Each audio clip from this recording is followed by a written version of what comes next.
I was 30 years old. I was probably in the best shape of my life at that time. Ran every other day, paddled every day.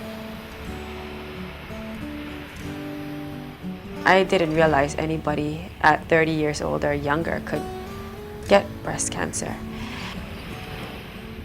I actually was putting on a new tank top I got at Christmas, and I just happened to be reaching back under my arm, and because it was a little bit itchy, and I pulled my hand towards, the front of my body, and I felt something strange underneath my arm, and never felt it before. It didn't hurt, so I thought nothing of it. But the next day, I was sitting down and I just kept touching it, and I knew it wasn't supposed to be there. I knew it was something was wrong, and my mom and I actually got into an argument about what it was, because I already said, well, if it's cancer, I'm not going to do this, I'm not going to do that, not going to have surgery, I'm just going to deal with it, and I'm not going to have chemotherapy, I'm not going to go through any of that, I can't lose my hair, just so vain, And then she stopped me and said, well, you don't even know what it is, so just relax and go to the doctor.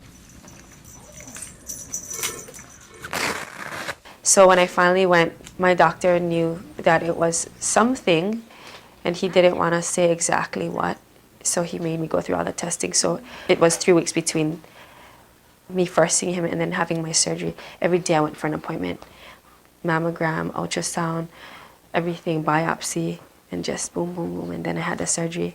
They took it out and found out that it was malignant. And so I had to deal with whatever I had to deal with from then. Okay, so all that hair that you just saw is 1 day's worth of hair. I had that much more hair than I did today. After the surgery, I was out of the water for 2 months maybe. And then by then, my body was just weak. The chemo turned out to be about 6 months. And then I had about 3 weeks of a break, and then I started my radiation treatment, which was 31 days. Yeah, I just walk slower. My mom played a huge part in me helping me to get through all of this with the breast cancer, from going to every single one of my appointments prior to me starting the treatment, and then being with me at every treatment. In chemotherapy, I'm here between 4 and 5 hours, and so I get really hungry. And for some reason, I like things that are salty. For a while, all we ate. It was hard, and how my body felt, or how I saw myself physically change. But it's been a 1.5 years, and I feel great. I feel like I've moved on from that.